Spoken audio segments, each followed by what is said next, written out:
සුබ දවසක් ඔබ සැමට. අද අපි ආර්ථික විද්‍යාව විෂයේ 12 වසර විෂය නිර්දේශයේ අවසාන ඒකය සාකච්ඡා කරන්නයි ඔබ සමග සම්බන්ධ වුණේ. ඒ තමයි සාර්ව ආර්ථික සමතුලිතය කියන නිපුණතාව. ඔබ දන්නවා ආර්ථික විද්‍යාව ව්‍යුහගත ප්‍රශ්න පත්‍රයේ එන මූලික ප්‍රශ්න පහේ පළවෙනි කොටසේ එන ප්‍රශ්න පහේ පස්වෙනි ප්‍රශ්නය තමයි මේ සාර්වාර්ථික සමතුලිතයට අදාළව ඔබට ලැබෙන ප්‍රශ්නය වෙන්නේ. ඒ නිසා දැනට මා හිතනවා ඔබ දන්නවා ව්‍යුහගත රචනා ප්‍රශ්න පත්‍රයේ කොටස් දෙකක් තියෙනවා. ප්‍රශ්න 10ක් තියෙනවා. ඒකේ පස්වෙනි ප්‍රශ්නයට අදාළ නිපුණතාවක් මම අද සාකච්ඡා කරන්න බලාපොරොත්තු වෙන්නේ. එතකොට පළවෙනි ප්‍රශ්නේ ඔබ දන්නවා මේක ආර්ථික විද්‍යාව හැඳින්වීම ආර්ථිකයක් හැඳින්වීම කියන කොටසට අදාළ වෙන්නේ. ඒක තමයි හිඟකම අවස්තික පිරිවැය ඒත් එක්කම තෝරා ගැනීමේ ප්‍රශ්න ඊළඟට මූලික ආර්ථික ප්‍රශ්න ආර්ථික සංවිධාන නිෂ්පාදන හැකියා ආදර්ශය සියල්ල එන්නේ. දෙවෙනි නිපුණතාව යටතේ තමයි ඔබට විශේෂයෙන්ම වෙළඳපොළ ආර්ථිකයක් එහෙම නැත්නම් ඉල්ලුම සැපයුම නම්‍යතාව මේ කොටස් ඔක්කොම එන්නේ. තුන්වෙනි කොටසේ තමයි වෙළඳපොළ ක්‍රියාකාරීත්වයට ආණ්ඩුවේ මැදිහත් වීම බදු සහන ආධාරයේ සියල්ල එන්නේ. හතරවෙනි ප්‍රශ්නයට තමයි නිෂ්පාදන පිරිවැය සාධක වෙළඳපොළ තත්ත්වයන් මේ කොටස් එන්නේ. පස්වෙනි ප්‍රශ්නේ තමයි ජාතික ගිණුම්කරණයයි සාර්වාර්ථික සමතුලිතයයි මේ කොටස් දෙකම ඔබට ලැබෙන්නේ. ජාතික ගිණුම්කරණය අපි විශාල කාලයක් අරගෙන විවිධ ස්වරූපයෙන් ඔබ හමුවේ පැහැදිලි කිරීම කරා. අද අපි පටන් ගන්න යන්නේ සාර්වාර්ථික සමතුලිතය. ඉතින් මේ මාසේ ඔබ ටිකක් සාර්වාර්ථික සමතුලිතයේ ලොකු නිබන්ධනයක් ඔබ අතට පත් කරලා තියෙනවා. ටිකක් ඔබට මහන්සි වෙන්න වුණත් ඔබ දන්නවා මේ 12 වසරේ තියෙන මේ අවසානයේ අපි ඉක්මනින් නිම නොකරොත් අපිට මේ ඊළඟ ඒකවලට තියෙන කාල සීමාව මදි වෙනවා. 6 වෙනි ප්‍රශ්නේ ඔබ දන්නවා මුදල් බැංකු මිල මට්ටම් මේ පැත්තෙන් එන්නේ. 7 වෙනි ප්‍රශ්නේ ඔබට එනවා රාජ්‍ය ආර්ථිකයේ රාජ්‍ය බදු නොවන ආදායම් රාජ්‍ය වියදම් රාජ්‍ය ණය අයවැය ඒවා. 8 අන්තර්ජාතික වෙළඳාම හා විදේශ මූල්‍ය අන්තර්ජාතික මූල්‍ය 9 10 ආර්ථික වෘද්ධිය සංවර්ධනය ශ්‍රී ලංකා ආර්ථිකයේ මේ කොටස් වලට අදාළයි. එතකොට ඒ නිසා මේක අපි ඉක්මනින් හමාර කරගත්තොත් ඒ කියන්නේ පෙබරවාරි මාසයේ ඇතුළත අපිට මාර්තු අප්‍රේල් මැයි ජූනි ජූලි අගෝස්තු විභාගයේ තිබුණොත් අපිට කෙටි කාල සීමාවක් ඇතුළත මේ ටික කතා කරන්න වෙනවා. ඒ නිසා අපි හැකිතාක් දුරට මේ පෙබරවාරි මාසය තුල අපි මේ සාර්වාර්ථික සමතුලිතය කියන අද සාකච්ඡා කරන්න බලාපොරොත්තු වෙන ඒකය නිම කරන්න බලාපොරොත්තු වෙනවා ටිකක් වැඩි කාලයක් අරගෙන. මේක අලුත් ඒකයක් වුණාට මේක ටිකක් තර්කානුකූල ගතිය තියෙන ගණිතමය පැත්ත ඉදිරියේ තියෙන හින්දා ඔබට හොඳට අහගෙන හිටියොත් හොඳ අවබෝධයෙන් ඔබ කටයුතු කරොත් මේක ඔබට අපහසු වීමක් වෙන්නේ නැහැ. ඒ නිසා අපි හොඳින් හැම දෙයක්ම අවධානය යොමු කරගෙන මේකට සවන් දෙන්න උත්සාහ දැරීමක් කරමු. මගේ තියෙන අත්දැකීම් පදනම් කරගෙන මම ඔබට මේක සරල ආකාරයට ඔබට තේරුම් ගන්න පුළුවන් ආකාරයට සාකච්ඡා කරන්න බලාපොරොත්තු වෙනවා. එහෙමනම් අපි පාඩම ආරම්භ කිරීමක් කරමු. මේකේ අග කොටස් වල තියෙනවා වෙනම ඔබට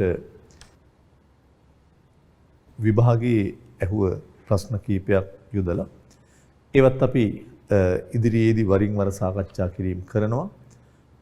නමුත් මේ පාඩම කරගෙන යනකොට ඒ තියෙන ගලා යාම කැඩෙන්නේ නැති වෙන්නයි අපි මේ විදිහට මේ නිබන්ධනය වෙනස්කම් කරේ.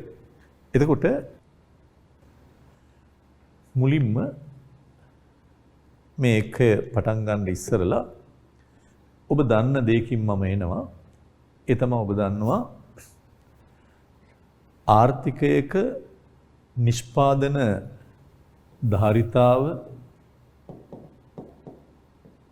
නිෂ්පාදන හැකියාව එහෙම නැත්නම් විභව නිමැවුම මේ ඔක්කොම සමාන අර්ථය ගෙන දෙන පද. විභව නිමැවුම හැකියාව ධාරිතාව තීරණය වෙන්නේ ඒ ආර්ථිකයේ සතුව තියෙන සම්පත් ප්‍රමාණය ඒවායේ තියෙන ඵලදායීතාව ඒ වගේම භාවිතා කරන තාක්ෂණය කියන කරුණු මත නිෂ්පාදන හැකියාව ආදර්ශයකින් නැමෙත විභව නිමැවුමෙන් කිව්වෙත් මේ සම්පත් ඔක්කොම උපරිම පූර්ණ ලෙස පවතින තාක්ෂණය යටතේ භාවිතා කරොත් ලබාගත හැකි ප්‍රශස්ත උපරිම නිමැවුම. තිරසාරව දිගු කාලිනව ගෙන යන්න පුළුවන් නිමැවුම. ඉතින් ඇත්තටම මේ විභව නිමැවුම නොහොත් මේ ධාරිතාව හැම වෙලාවකම සත්‍ය නිමැවුමට සමාන නොවෙන්න පුළුවන්.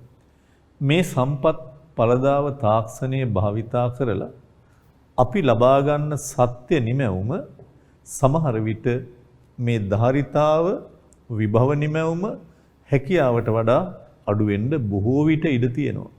නිෂ්පාදන හැකියාව ආදර්ශයකදී මේ පැත්තේ අපි තිරිඟු කියලා දාලා මේ පැත්තේ අපි බටර් කියලා දැම්මොත් භාණ්ඩ දෙකක් විභව නිමැවුම තියෙන්නේ මේක උඩ. හැබැයි සත්‍ය නිමැවුම සමහර වෙලාවට ඇතුලේ තියෙන්න පුළුවන්.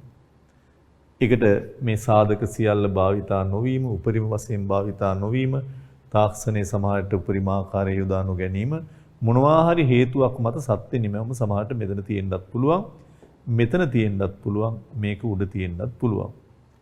උඩ තිබ්බොත් ඒක පූර්ණ සේවා නියුක්ති නිෂ්පාදන මට්ටමක්. මේ ඔබ ඔක්කොම අහලා තියෙන කතන්දර. එතකොට නිතරම මේ හැකියාව උපයෝජනය කරගන්න ආකාරය අනුව සත්‍ය නිමැවුම අවුරුද්දෙන් අවුරුද්ද වෙනස්කම් ඇති වෙන්න ඉඩ තියෙනවා.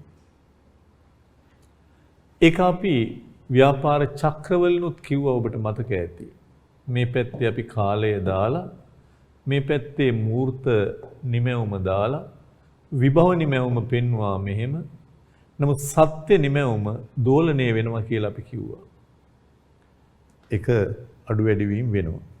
එතකොට මේ චක්‍ර එහෙම නැත්නම් සත්‍ය නිමැවුම දෝලණය වෙන්නේ මා කිව්වා සමස්ත ඉල්ලුම මත. සමාහාර ඉල්ලුම මත. ඇග්‍රිගේට් ඩිමාන්ඩ් මත. මිනිස්සු කරන එනතන් සමාජයේ කරන ඉල්ලුම අනුව තමයි නිමැවුම අඩු වැඩි වීමක් වෙන්නේ. එහෙම නැත්නම් ජනතාව භාණ්ඩ සේවා සඳහා කරන වියදම අනුව තමයි නිමැවුමේ අඩු වැඩි වීම වෙන්නේ. ඒ නිසා ඉල්ලුම වැඩි වෙනකොට නිමැවුම වැඩිනවා. ඉල්ලුම අඩු වෙද්දී නිමැවුම අඩු වෙනවා. එහෙම. ඒ නිසා අද ඔබත් එක්ක මා කතා කරන මාතෘකාවේදී ඔබ හිතන් ඉන්න ඕනේ අපි මේ කතා කරන්නේ අද ඉල්ලුම සමස්ත ඉල්ලුම සමස්ත වියදම සමාහාර ඉල්ලුම සමස්ත ඉල්ලුම අනුව නිමැවුම කොහොමද දෝලණය වෙන්නේ වෙනස් වෙන්නේ ඉල්ලුම වෙනස් වීම හට ගන්නකොට කොහොමද නිමැවුමේ වෙනස්කම් ඇති වෙන්නේ කියන එක පිළිබඳව අපි අද කතා කරනවා.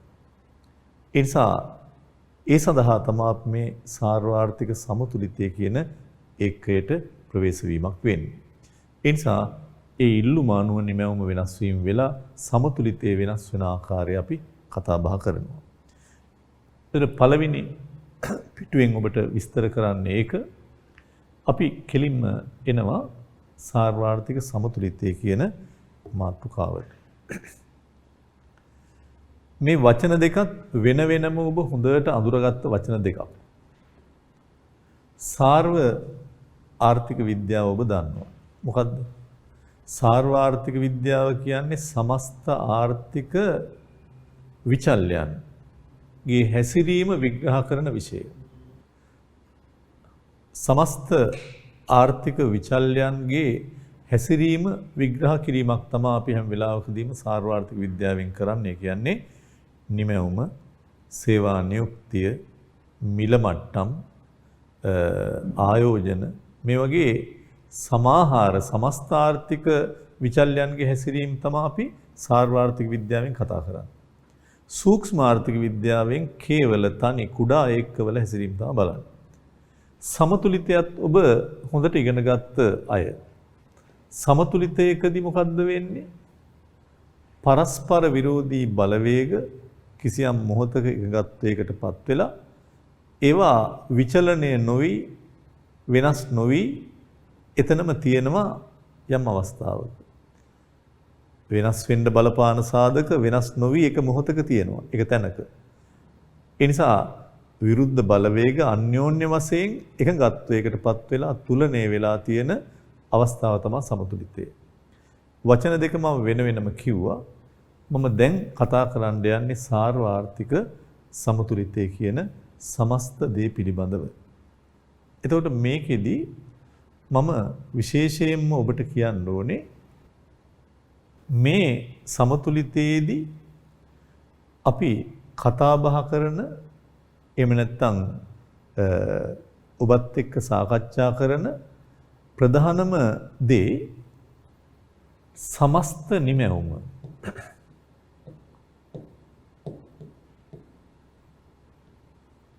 සමාහාර නිමැවුම. ඔබ දන්නවා සමස්ත නිමැවුම සමස්ත ආදායම මේ ඔක්කොම සමානයි. අපි මීට පෙරත් මේ ගැන කතා කිරීමක් කරා. සමාහාර නිමැවුම සමස්ත නිමැවුම සමස්ත ආදායම නිමැවුමත් එක්කම සමස්ත සේවා නියුක්තිය මේ ඔක්කොම කියන්න පුළුවන් අපිට. එතකොට එනම් මෙතන සමස්ත නිමැවුම හැම වෙලාවකදීම අපි කියනවා සමස්ත ඉල්ලුම එමෙතන සමාහාර ඉල්ලුම සමාහාර වියදම මත තීරණය වෙනවා කියලා. මේක ඇග්‍රිගේට් ඩිමාන්ඩ් එක, මේක ඇග්‍රිගේට් සප්ලයි එක. අපි දැනට මේ ආකෘති දෙක යම් ප්‍රමාණයක් කරලා තියෙන හින්දා මෙතෙන්දී අපි විශේෂයෙන් සැලකිල්ලට ගන්නේ ඒකට අපි කියනවා කේනීසියානු සරල ආකෘතියක් කියලා. ඒ නිසා මේකෙදී අපි මේ සමස්ත නිමැවුම y කියලා සමස්ත ඉල්ලුම e කියලා සංකේතවත් කරගන්නවා පුළුවන් තරම් මේ න්‍යාය සරල කර ගැනීම සඳහා. එතකොට ඉල්ලුම අනුව තමයි නිමැවුම තීරණය වෙන්නේ කියන එක මේ කේන්ස්ගේ ඔබ දන්නවා කේන්ස් කියන්නේ ජෝන් මේනාඩ් කේන්ස් සාර්වාර්ථිකයේ පියා කියලා හඳුන්වන ආර්ථික විද්‍යාඥයා.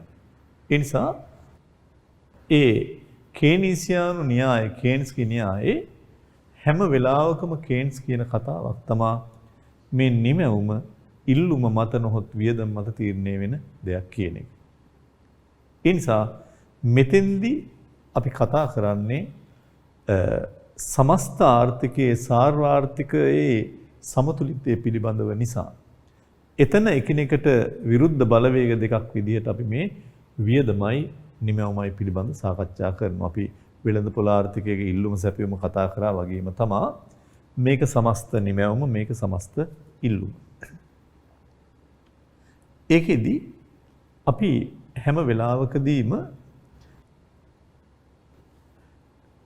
මේ කේන්ස්ගේ සරල ආකෘතිය තුල මම එකක් දැනට කතා කරලා ඉන්න අද තේරෙයි ඔබට මේ අක්ෂයට අපි y දාලා මේ අක්ෂයට e දාලා e ඉල්ලුම y නිමැවුම අපි මේකේ අංශක 45 රේඛාවක් ඇඳ ගන්නවා ඒක y සමානයි e කියලා අපි දා ගන්නවා ඉස්සරහදී අපි මේවා ගොඩාක් විස්තරව කතා කිරීමක් කරනවා මේකේ හැම තැනකම ආදායම් වියදම් සමානයි. නමුත් සමතුලිතයක් කියනකොට පරස්පර බලවේග එකගත්වයකටපත් වෙලා තියෙන්න ඕනේ නිසා අපි කිව්වා මේ E මත තමා y තීරණය වෙන්නේ කියලා. ඒ නිසා මේක අපි කියන්නේ අංශක 45 රේඛාවක්. ආදායම් සමානයි වියදම සමාන කර මේවා ගැන දැනට ඔයගොල්ලෝ හිතන්න එපා මම යම් දෙයක් කියන්න හදන්නේ. E කියන රේඛාව අපි මෙහෙම අඳිනවා සමස්ත ඉල්ලුම මත තමා නිමැවුම තීන්දුව වෙන්නේ. ඒ අනුව මේ දෙන්න සමාන වෙන තැනක් තියෙනවා. මේක අපි සමතුලිතය කියලා කියනවා සමස්ත ආර්ථිකයේ. ඒතර අපි හිතමු මේ y1 නම් y1 කියන නිමැවුම නම් සමතුලිතය. සාර්වාර්ථික සමතුලිතය කියලා කේන්ස්ගේ න්‍යායය කතා කරන්නේ හැම වෙලාවකදීම සමස්ත ආදායම් මට්ටම ඒ කියන්නේ මේක මේ නිමැවුම උච්චාවචනය නොවි පවත්නා මට්ටමේම නොවෙනස්ව එල්බ සිටීමේ ප්‍රවණතාව විදිහට y1 තීරණය වුණාට පස්සේ සමස්ත නිමැවුම 500ක් විදිහට තීරණය වුණාට පස්සේ ඒක වෙනස් වෙන්නේ නැතුව උච්චාවචනය නොවි ප්‍රසාරණයේ සංකෝචනය නොවි ඒ මට්ටමේම නොවෙනස්ව පවතින තැන තමයි අපි සාර්වාර්ථික සමතුලිතය කියලා කතා කිරීමක් කරන්නේ. ඒ නිසා මේ නිමැවුමේ උල්දන්ව සමතුලිතයකදී වෙළඳපොළ සමතුලිතයකදී පවා අපි අනිත් එක ඔබට මේ සමස්ත ඉල්ලුම සමස්ත ආදායම ගැනත් කතා කරන්නේ ADAS වක්‍ර. මේකෙදි පවා ඉල්ලුම සැපයීම වෙනස් වෙද්දී සමතුලිතය වෙනස් වෙනවා. මේක ඊටාම සරලම ආකෘතියක්. මේක වගේ යන්නේ නැහැ. මේ සරල ආකෘතිය තුල අපි හැම වෙලාවකදීම මෙන්න මේ ඉල්ලුමයි නිමැවුමයි සමාන වෙන වෙලාවේ අපි සමතුලිතයේ තීරණය වෙනවා කියලා කියනවා. ඒ වෙලාවේ අපි කියනවා මේ නිමැවුම සමස්ත ආදායම පවත්නා මට්ටමේ සිට ඉහළට හෝ පහළට වෙනස් වෙන්නේ නැතුව ඒ මට්ටමේම උස් පහත් වීමකින් තොරව තියෙනවා නම් ඒක තමයි සමතුලිතය. ඒ නිසා සමහර තැන්වල කියනවා ජාතික ආදායම හෝ නිමැවුම සේවා නියුක්තිය වෙනස් නොවි පවතිනවා. සමතුලිතය කියන්නේ අපි කිව්වා තරාදියක දෙපැත්තක් වගේනේ. ඒ තරාදියක දෙපැත්ත එක මොහොතක සමාන වෙනවා ආයේ මේ දෙපැත්ත වෙනස් වෙන්න පුළුවන්. ඒ නිසා නිතරම ඔබ දන්නවා වෙනස් වෙන බලවේග දෙකක් එක මොහොතක වෙනස් වෙන්නේ නැතුව තියෙනවා. ඒ කියන්නේ සමතුලිතය. එහෙනම් මෙතනත් මේ අවස්ථාවේදී මේවා වෙනස් වෙන්න පුළුවන් උච්චාවචන වෙන්න පුළුවන්. නමුත් මේ වෙලාවේ උච්චාවචනය වෙන්නේ නැතුව එක මට්ටමක තියාගන්න පුළුවන්. ඒක තමයි සාර්වාර්ථික සමතුලිතය කියලා අපි කතා කිරීමක් කරන්නේ. ඉතින් මේක මේ කේනීසියානු සරල ආර්ථික න්‍යාය, සරල ආකෘතිය තුල බොහෝ දේ උපකල්පනය කරලා මේක කරන්නේ. මම මේ ටික ඔක්කොම දැනට ගත්තේ ඔබට මේවා පටලන්න නෙමෙයි. මට මේක විග්‍රහ කිරීමට අවශ්‍ය තොරතුරු ගන්නයි මම කිව්වේ. ඒ නිසා සාර්වාර්ථික සමතුලිතය කියලා අපි කතා කරන්නේ ආර්ථිකයක සමස්ත නිමැවුම සමස්ත ආදායම යම් මොහතක තීරණය වෙලා ඒක උච්චාවචනය වෙන්නේ නැති තත්වය හෝ උච්චාවචනය වෙන්නේ නැති අවස්ථාව නොවෙනස්ව ඒක එල්බ සිටීමේ අවස්ථාව පිළිබඳව අපි කතා කිරීමක් කරන්නේ. මම හිතනවා ඉස්සෙල්ලා අපි ඒක ලියාගෙන ඊළඟ කොටසට එන්න බලමු. ඔබට සටහනේ ඒක ලස්සනට ලියා ගන්න පුළුවන් පිටු අංක 2 යටතේ. සාර්වාර්ථික සමතුලිතය යන්නෙන් අදහස් වන්නේ සාර්වාර්ථිකයේ සමස්ත ආදායම් මට්ටම.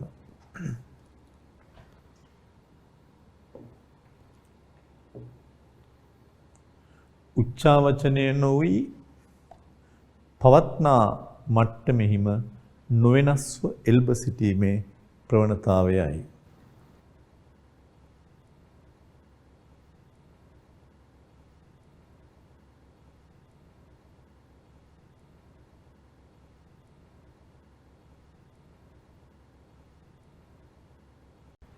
සාර්වාර්ථික සමතුලිතය යන්නේ අදහස් වන්නේ සාර්වාර්ථිකයේ සමස්ත ආදායම් මට්ටම උච්චාවචනය වෙන්නේ නැතුව ඒ මට්ටමේම නොවෙනස්ව එල්බ සිටීමේ ප්‍රවණතාවය. ඒ අනුව මේ සාර්වාර්ථික සමතුලිතය යටතේ තීරණය වෙච්ච සමතුලිත ජාතික ආදායම කියලා අපි කතා කිරීමක් කරන්නේ කිසියම් ජාතික ආදායම් මට්ටමක් වෙනස් වෙන්නේ නැතුව උච්චාවචනය නොවි සංකෝචනය ප්‍රසාරණය වෙන්නේ නැතුව තියෙන තත්ත්වයක්. ඒකත් ඔබේ සටහනේ තියෙනවා. මේවා ගැන විස්තර වෙනවා. අපි ඉස්සරහට බය වෙන්න බෑ. දිගටම කතා කරන්නේ මේ ගැන තමයි. ඊළඟට සාර්වාර්ථික සමතුලිතය විග්‍රහ කළ හැකි ප්‍රවේශ තුනක් තියෙනවා.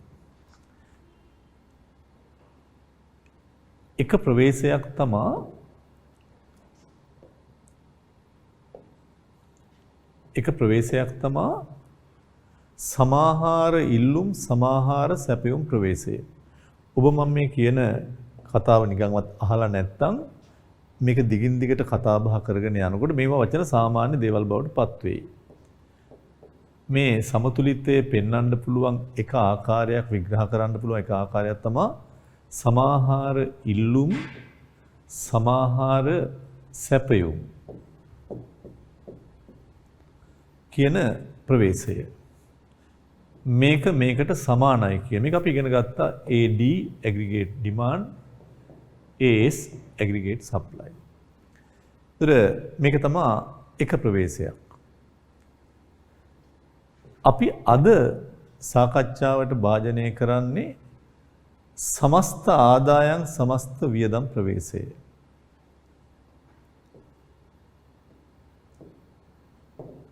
සමස්ත ආදායම්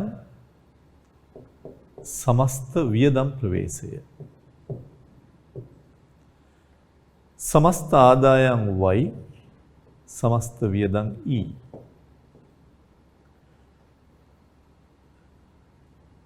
මේක තමයි සරල කේනීසියානු ආකෘතිය කියලා කියන්නේ. කේන්ස් මුලින්ම ජොන් මේනාඩ් කේන්ස් මුලින්ම අපට හඳුන්වා දුන්න ආකෘතිය මේක. එතකොට මේක සමහර දේවල් විග්‍රහ කරන්න සමහර තැන්වල යෝග්‍ය නැහැ.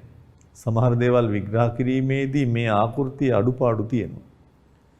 මේක කේන්ස්ගේ කතිර ආකෘතිය කියලාත් අපි කතා කිරීමක් කරනවා. අපි අර මුලින් කිව්වා වගේ y සමානයි e කියලා. මේවා ගැන පස්සේ විස්තර වෙනවා. e කියන එක මේක කතිරයකට සමානයි. මෙතන තමයි සාර්වාර්ථික සමතුලිතය. සමතුලිත ජාතික ආදායම මේ තියෙන්නේ. එතකොට මේ සරල කේනීසියානු ආකෘතියේදී ඇත්තටම උපකල්පන කීපයක් තියෙනවා. දැන් ඔබ දන්නවා සාර්වාර්ථික සමතුලිතය කියන්නේ සමස්ත ආර්ථික විචල්යන් ගණනාවක් විග්‍රහ කරන විෂයක්නේ. සාර්වාර්ථික විද්‍යාව කියලා කියන්නේ සමස්ත ආර්ථික විචල්යන් ගණනාවක් විග්‍රහ වෙන්න ඕන එකකින්. ආර්ථික අවපාත, උත්පාත, මිල මට්ටම්, සේවා නියුක්ති, ආයෝජන මට්ටම්, පොලී අනුපාත ඔක්කොම සාර්වාර්ථික විද්‍යාවට අයිතියි. එතකොට නමුත් කේන්ස් මේ සමස්ත සමතුලිත ජාතික ආදායම කතා කරද්දී ඒක සරලව විග්‍රහ කරද්දී එයා උපකල්පනයක් කරලා තියෙනවා මිල මට්ටම් පොලි අනුපාත වගේ දේවල් වෙනස් වෙන්නේ නැහැ කියලා හිතලා මේ විග්‍රහය කරලා තියෙනවා. හැබැයි අපි මීට පෙර ඔබට විග්‍රහ කරපු මේ සමාහාර ඉල්ලුම් සමාහාර සැපයුම් කියන ඒ ප්‍රවේශය ඊට වඩා සංකීර්ණයි පුළුල්.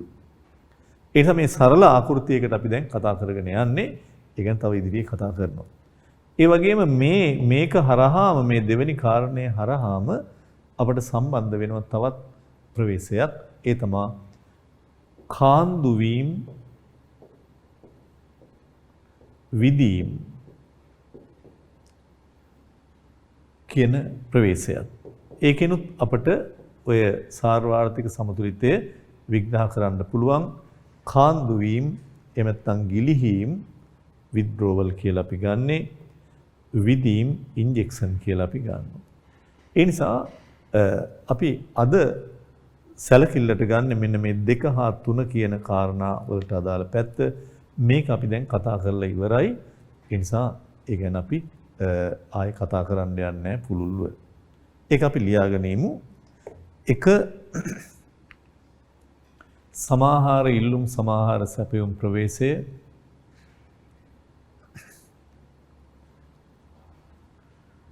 समस्त आदायम समस्त वियदम प्रवेशे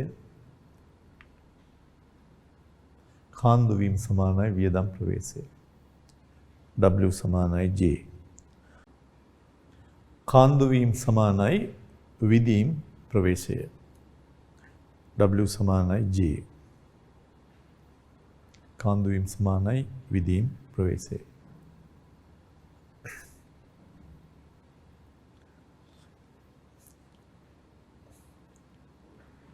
ADAS समानाय Y समानाय E W समानाय J. पर මේ ප්‍රවේශ තුනෙන්ම අපි දැන් කතා කරපු සමතුලිත ජාතික ආදායම සාර්වාර්ථික සමතුලිතය ගැන විග්‍රහ කරන්න පුළුවන්. ඒකට අපි ආයෙත් මතක් කරොත් මොකද්ද සමතුලිත ජාතික ආදායම කියලා කියන්නේ? එහෙම නැත්නම් සාර්වාර්ථික සමතුලිතය කියලා කියන්නේ නිතරම කිසියම් ජාතික නිමැවුම් මට්ටමක් නොවෙනස්ව පවතින මේ මට්ටමේම එල්බගෙන සිටීමේ අවස්ථාව ප්‍රවණතාව. ඒ උච්චාවචනය වෙන්නේ නැතුව තියෙන එක. සමතුලිත ජාතික ආදායම් මට්ටම කියන්නේ සමතුලිතයේදී තීරණය වෙච්ච නිමැවුම. ඒක උච්චාවචනය වෙන්නේ නැතුව නොවෙනස්ව තියෙනවා නම් ඒක සාර්වාර්ථික සමතුලිතයක්. ඒක සමතුලිත ජාතික ආදායමක්. දැන් ඔබ දන්නවා ඉල්ලුම සැපයුම පාඩමේ පවා ඔබ ඉගෙන ගත්ත එකේ මෙතන සමතුලිතය මේක සමතුලිත මිල මේක සමතුලිත ප්‍රමාණය. එමුනේ අපි ගත්තා. ඒතර මේක සාර්වාර්ථික සමතුලිතය අපි දැන් කියපු ආකාරයට මේක සාර්වාර්ථික සමතුලිතය මේ සමතුලිත ජාතික ආදායම් මට්ටම. ඒ නිසා ඒක ඔබ දන්නවා.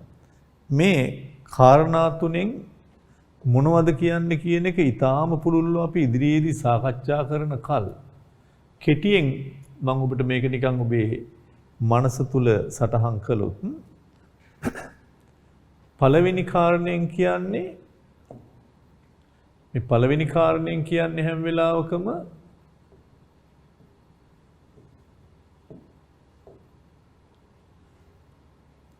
සමාහාර ඉල්ලුම aggregate demand සමාහාර සැපයුම aggregate supply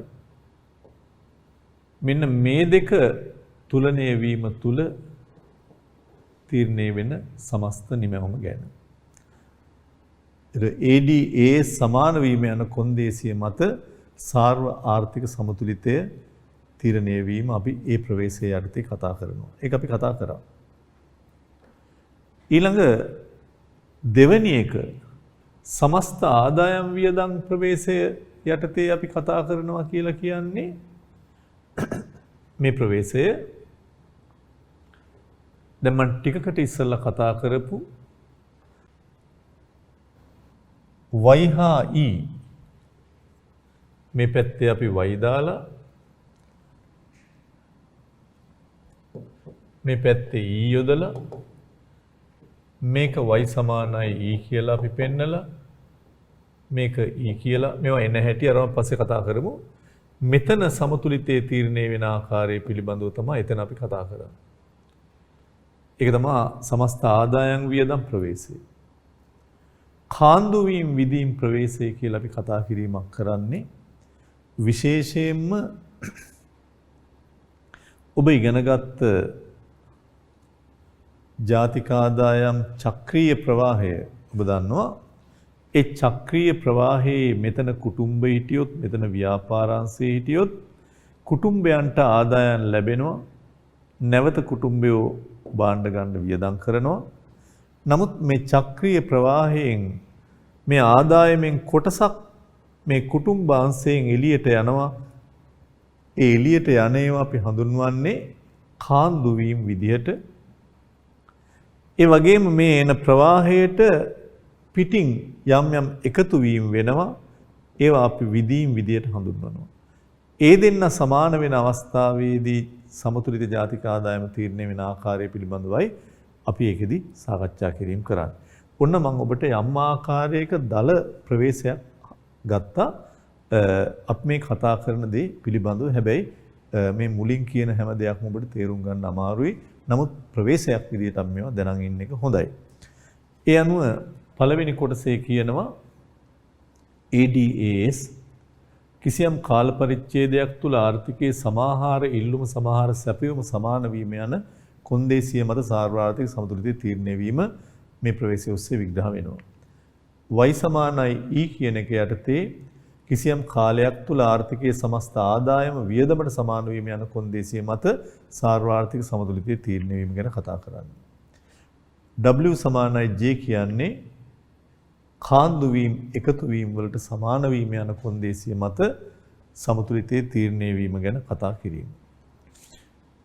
දැන් මේ පාඩම ඔබට A level මට්ටමේදී විශ්වවිද්‍යාල මට්ටමේදී සමහර විට ඔබට වෙනත් ප්‍රායෝගිකව තියෙන විභාගවලදී ගොඩාක් වැදගත් වීමක් වෙනවා. ඒ නිසා මේ මූලික දැනීම ඔබට ගන්න මේ උසස් පෙළ මට්ටම ඊටාම සුදුසුයි.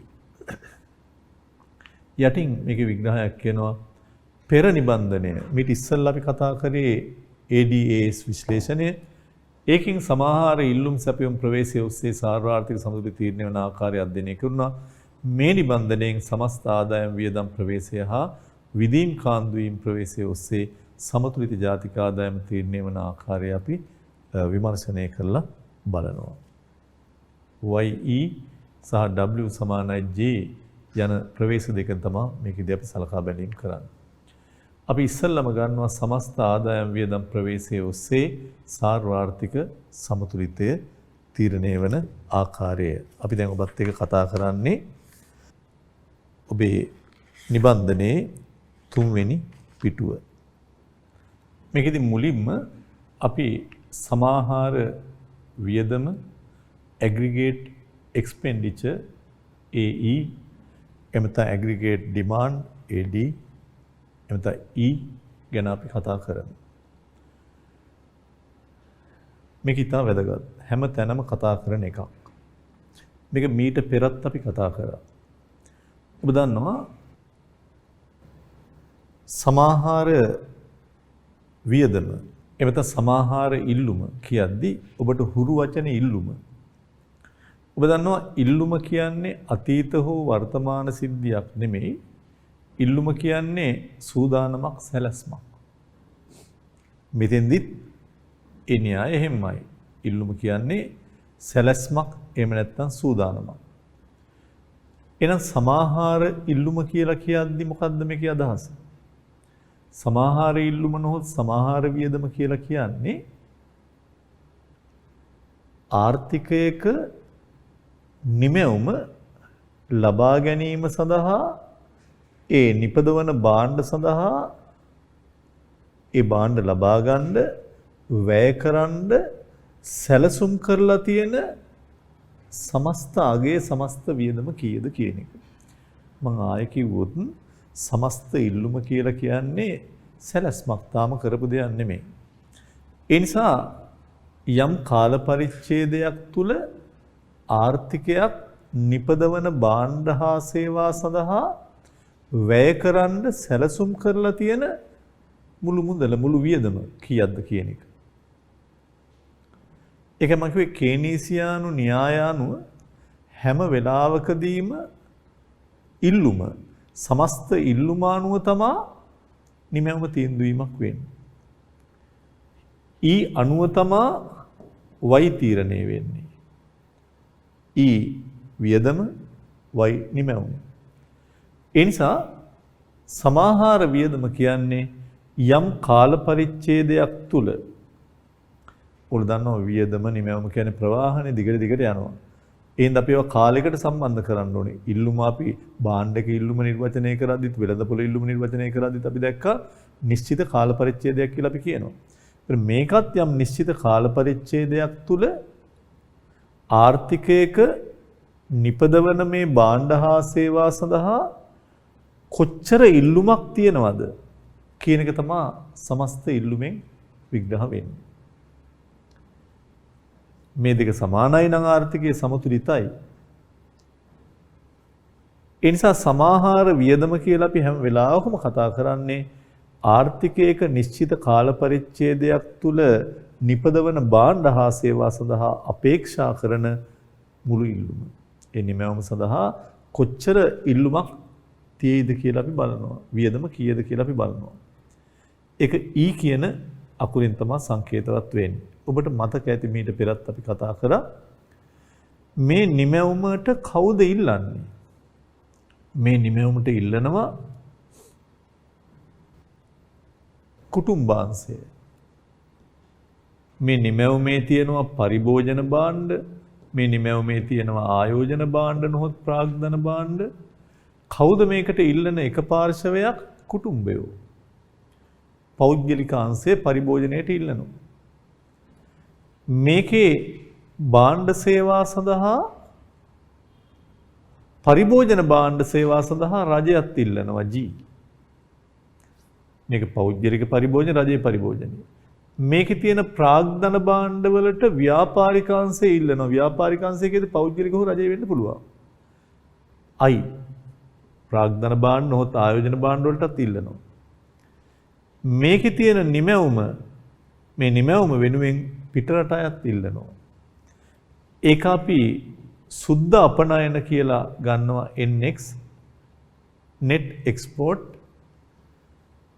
ඒ නිසා ඒ කියන්නේ අපනයන වලින් ආනයන අඩු කරලා අපි ගන්නෙ මේවා ඇතුලේ ආනයන තියෙනවා ඒවා අයින් කරනවා. මේ ඇත්තටම මේ Y කියලා මෙතන අපි කතා කරන්නේ ඔබ මතක තියාගත්තා නම් හොඳයි. දල දේශීය නිෂ්පාදිතය කියන දේ.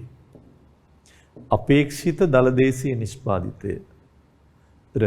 ඒකයි මම කිව්වේ මේ මෙතන අපි කතා කරන්නේ අපේ ආර්ථික කලාපය ඇතුලේ නේවාසික එක්ක නිපදවන ලද භාණ්ඩවලට ඉල්ලන ඒවා.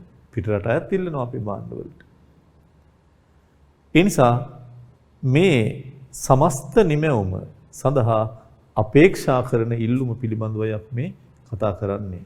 ඒ නිසා මම ලියනවා E සමාන වෙනවා C ධන I ධන G ධන NX. සමස්ත නිමැවුම සමස්ත දේශීය නිෂ්පාදිතය සඳහා අපේක්ෂා කරන මුළු ඉල්ලුම. ඒ නිසා ඒක ඔබ ලියාගත්තා නම් හොඳයි. සමාහාර වියදම යනු කිසියම් කාල පරිච්ඡේදයක් තුල ආර්ථිකයක් විසින් නිපදවන භාණ්ඩ හා සේවා සඳහා වැය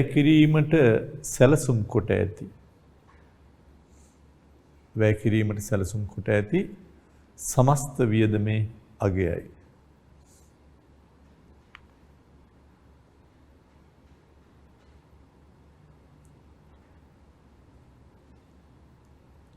සමාහාර ඉල්ලුම ලෙස හැඳින්වෙන්නේද මෙයමයි.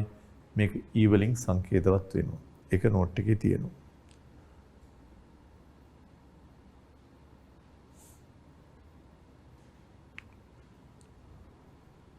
ඊළඟට සමස්ත වියදමේ සංරචක හතර අපි කිව්වා.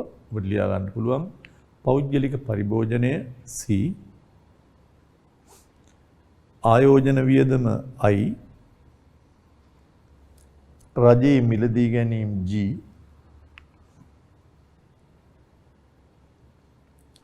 සුද්ධ අපනයන N net export. ඒක ඔබට සමීකරණයක් විදිහට ගන්න පුළුවන්. E සමානයි C ධන I ධන G ධන NX.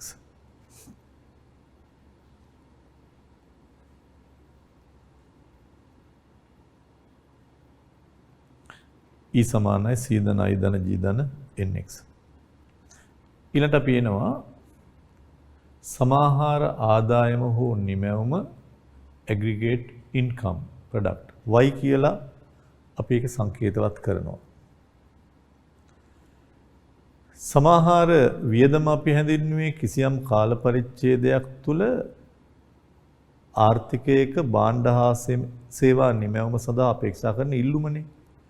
දැන් සමාහාර ආදායම නිමැවුම මේකත් අපි නිතරම අපේක්ෂිත දෙයක් කියලානේ බලන්නේ සැපයුමක් නිමැවුමක්. මේක අපි හඳුන්වන්නේ කිසියම් කාල පරිච්ඡේදයකදී ආර්ථිකයක අපේක්ෂිත නිෂ්පාදිතය. එහෙම නැත්නම් කිසියම් කාල පරිච්ඡේදයක් තුල ආර්ථිකයක අපේක්ෂිත දලදේශීය නිෂ්පාදිතය අපේක්ෂිත නිෂ්පාදිතයක් මේ. සමහර ආදායම සමහර නිමැවුම Y කියලා අපි සංකේතවත් කරන්නේ මේක. මෙයා ගැන පුළුල්ව අවබෝධ කරගන්න නම් මේ ආදායම මොනවටද පරිහරණය කරන්නේ මොනවටද වියදම් කරන්නේ කියන එක පිළිබඳවයි බලන්න ඕනේ. ඒ නිසා දැන් අපි කියවනේ E සමස්ත ආදාය නිමැවුම සඳහා කරන සමස්ත ඉල්ලුම කියලා. කුටුම්බයෝ පරිභෝජනයේට ව්‍යාපාරිකයෝ ආයෝජනයේට ඒ වගේම රජයේ පරිභෝජනයේට විදේශිකයෝ භාණ්ඩ ඉල්ලනවා. මේ තමයි සමහර ඉල්ලුම. එතකොට මේ ඉල්ලුම මත තමයි Y තීරණය වෙන්නේ. ඒ නිසා මේ ඉල්ලුම අනුව තමයි Y වල උච්චාවචන ඇති වෙන්නේ. සමතුලිතයේදී මේ දෙක සමාන වෙනවා. ඒක හරි. අපි ඊළඟට කතා කරන්න යන්නේ මේ සමස්ත ආදායම සමහර ආදායම හෝ නිමැවුම කියලා කියන්නේ මේ ආදායම මොනවටද යෙදවෙන්නේ මොනවටද පරිහරණය කරන්න කියන එක පිළිබඳව කරන විග්‍රහයක්. සමහර නිමැවුම කියලා කියන්නේ කාල පරිච්ඡේදයක් තුල හැම වෙලාවකදීම කොච්චර නිමැවුමක් වුණාද කියන එක කොච්චර ආදායමක් ලබනවද කියන එක. එතකොට ඔබ දන්නවා නිමැවුම ආදායම් කියලා කියන්නේ හැම වෙලාවකම මේවා ප්‍රවාහයන්. ඒසයි නිශ්චිත කාලයකට එකක් සම්බන්ධ කරන කාලයකදී කොච්චර නිමැවුමක් බිහි වෙනවද කොච්චර ආදායමක් බිහි වෙනවද ඒක අපි කිව්වනේ. ඉතින් ඒක අපි විග්‍රහ කරද්දී ඒ නිමැවුම හෝ ආදායම පරිහරණය කිරීම පිළිබඳව යම් අවබෝධයක් තියෙන්න ඕනේ. මේ ආදායමයි වියදම අතර සම්බන්ධය කතා කරන්න මේ ආදායම මොනවටද යෙදුවේ කියන එක පිළිබඳ අවබෝධයක් තියෙන්න ඕනේ. ආදායමෙන් කොටසක් අර වගේම පරිභෝජනයට වියදම් කරනවා. මේ දෙකේ සම්බන්ධය මම කියන්න යන්නේ. ඊ කියන්නේ ඉල්ලුම. කාලයක් තුල. ඒ ඉල්ලනවනුව නිපදවනවා. නිපදවන ඒවා පරිභෝජනයට වියදම් කරනවා. ආදායම් පරිහරණය කරන පරිභෝජනයට. ඒ ආදායමෙන් කොටසක් ඉතුරු කරනවා. පරිභෝජනය ඉතුරු. ඊට අමතරව මේ ලැබෙන ආදායමෙන් කොටසක් බදු ගෙවනවා. තව කොටසක් ආදායමෙන් ආනයන සඳහා ඉම්පෝට් ආනයන සඳහා වැය කරන්න වෙනවා. ඒ නිසා ආදායම පරිහරණය වෙන්නේ කොයි ආකාරයෙන්ද කිව්වොත් C ධන S ධන T ධන M. දැන් ඔබට එක එක දේවල් හිතෙන්න පුළුවන් මේ ඇයි මේවා ගැන කතා කරන්නේ. දැන් ඉස්සරහට එනවා අපි. ඒ නිසා මේ E කියන්නේ අපේක්ෂිත ඉල්ලුමක් නිමැවුම සඳහා කාලයක් තුල. Y කියන්නේ යම් කාලයක් තුල කොච්චර නිමැවුමක් කරාද කොච්චර ආදායමක් ලැබුවද කියන එක. Y හා E අතර සම්බන්ධයක් පෙන්වන්න ඕනේ හින්දා අපි ගත්තා Y මොනවටද පාවිච්චි කරන්නේ? Y වලින් කොටසක් පරිභෝජනයට, කොටසක් ඉතුරුම්, කොටසක් බදු තව කොටසක් ආනයන සඳහා වැය කිරීමක් කරනවා. ඒ නිසා අපි ඒකත් ලියාගමු. සමාහාර ආදායම හෙවත් නිමැවුම යනු කිසියම් කාල පරිච්ඡේදයකදී සමහර ආදායම හෙවත් නිමැවුම යනු කිසියම් කාල පරිච්ඡේදයකදී ආර්ථිකයක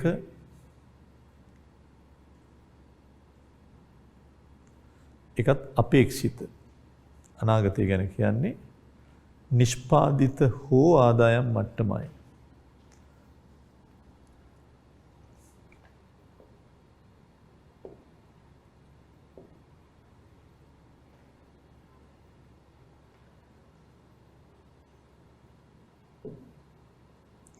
නිෂ්පාදිත හෝ ආදායම් මට්ටමයි. සමාහාර සැපයුම් ලෙස හඳුන්වන්නේද මෙයමයි. මේක y වලින් සංකේතවත් වෙනවා. සමාහාර ආදායම හෙවත් නිමැවුම යනු කිසියම් කාල පරිච්ඡේදයකදී ආර්ථිකයක අපේක්ෂිත නිෂ්පාදිත හෝ ආදායම් මට්ටමයි.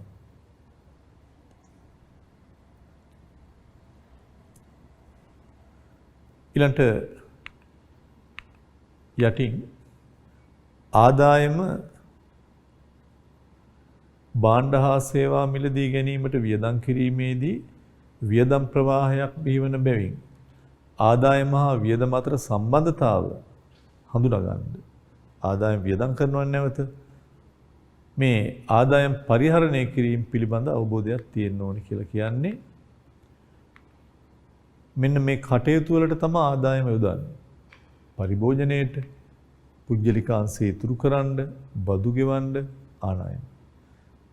සමස්ත නිමැවුමට ඉල්ලුවේ කුටුම්බ ව්‍යාපාරික රජය සහ පිට රටය. සමස්ත නිමැවුම ඇත්තටම පරිහරණය කරේ මේ අයම තමයි. මොනවටද පරිහරණය කරේ කියන එක තමයි මෙතෙන්දී අපි කතා කරන්නේ. පුජ්‍යලික පරිභෝජනයේ, පුජ්‍යලික ඉතුරුම් රජයට බදු ගෙවනවා. සමහර ඒවා ආනයනය කරනවා.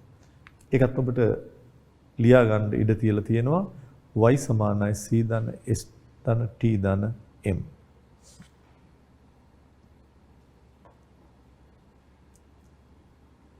c ධන s ධන t ධන m.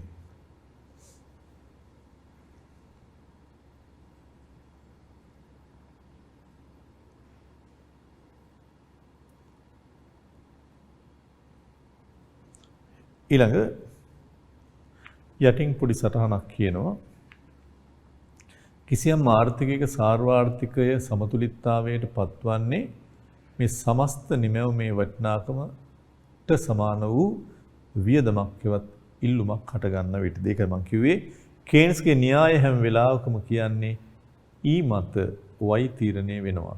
ඒතර සමතුලිත වෙන්නේ මේ E වල අගයට සමාන y වල අගයක් බිහි වුණොත්.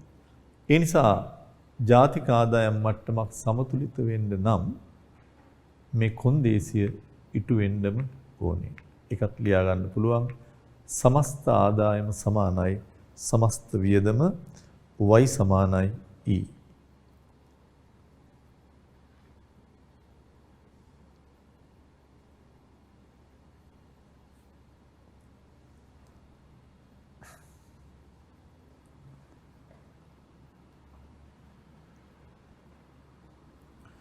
ඔය කියපු එක අපිට පුළුවන් චක්‍රීය ප්‍රවාහ සටහනක් මගිනුත් පැහැදිලි කරගන්න. ඔකම චක්‍රීය ප්‍රවාහ සටහනකුත් පේන්න පුළුවන්. අපි බලමු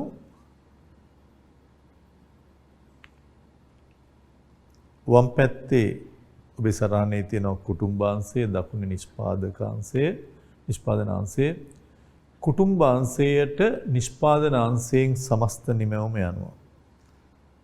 ඒක මම හිතනවා සටහනේ තියෙනවා. කීයක්ද කියලා නෑ. අපි ඒක දාමු y සමානයි 1000යි.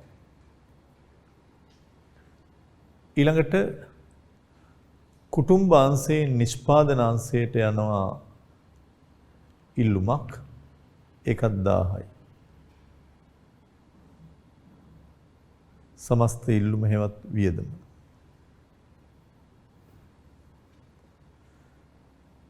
ඒ අනුව නිමැවුම ආදායම 1000යි y සමානයි E බවට පත් වෙලා තියෙනවා. නිමැවුමට සමාන ඉල්ලුමක් බිහි වෙලා තියෙනවා. ඊට සටහනේ එක කියනවා එක ඡේදයක ඔබ 1000 ඉලක්කම දා ගන්න ඕනේ.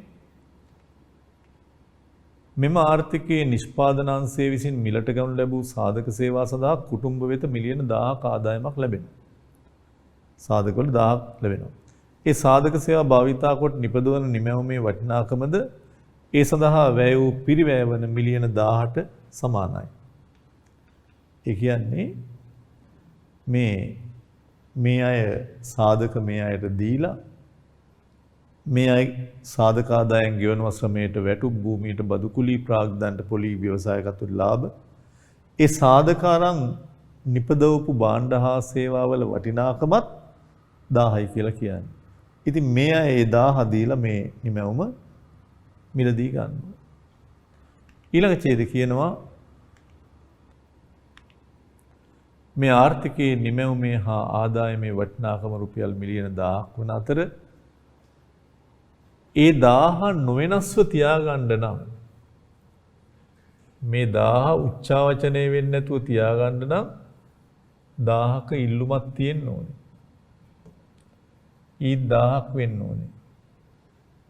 නැත්තම් අපේක්ෂිත ඉල්ලුම අඩු වුණොත් නිමැවුම වෙනස් කරන්න වෙනවා. ඒ නිසා නොවෙනස්ව පවත්වා ගත හැක්කේ නිමැවුම හෝ ආදායම කුටුම්බ විසින් Tamanට ලැබුණු ආදායම සම්පූර්ණයෙන්ම වැය කොට ඒ නිමැවුම මිලට ගනු ලැබුවොත් පමණි මිලියන 1000ක් වටිනා භාණ්ඩ මිලට ගැනීම සඳහා මිලියන 1000ක් වටිනා ඉල්ලුමක් හෙවත් වියදමක් හට ගනු ලැබුණු විට ආර්ථිකයේ සමතුලිතයට පත් වෙනවා. ඔබට ලියා ගන්න තියෙනවා යටින් එක වාක්‍යයක් රුපියල් මිලියන 1000ක් වටිනා භාණ්ඩ මිලදී ගැනීම සඳහා රුපියල් මිලියන 1000ක් වටිනා ඉල්ලුමක් හෙවත් වියදමක් හට ගනු ලැබුණු විට ආර්ථිකය සමතුලිතතාවයට පත්වේ. රුපියල් මිලියන 1000ක් වටිනා භාණ්ඩ මිලදී ගැනීම සඳහා රුපියල් මිලියන 1000ක් වටිනා ඉල්ලුමක් හෙවත් වියදමක් හට ගනු ලැබුණු විට ආර්ථිකය සමතුලිතතාවයට පත්වේ.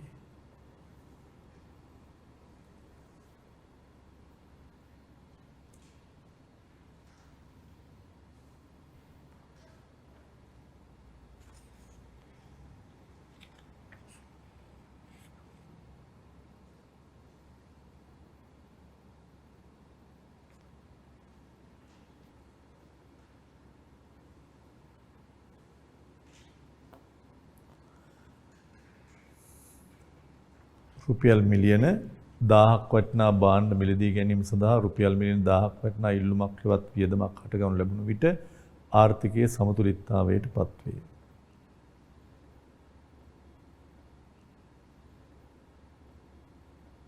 හොඳයි අපි අදට මෙතනින් මේක හමාර කරනවා ඔබ සැමට සුබ දවසක් නැවතත් ප්‍රාර්ථනා කරලා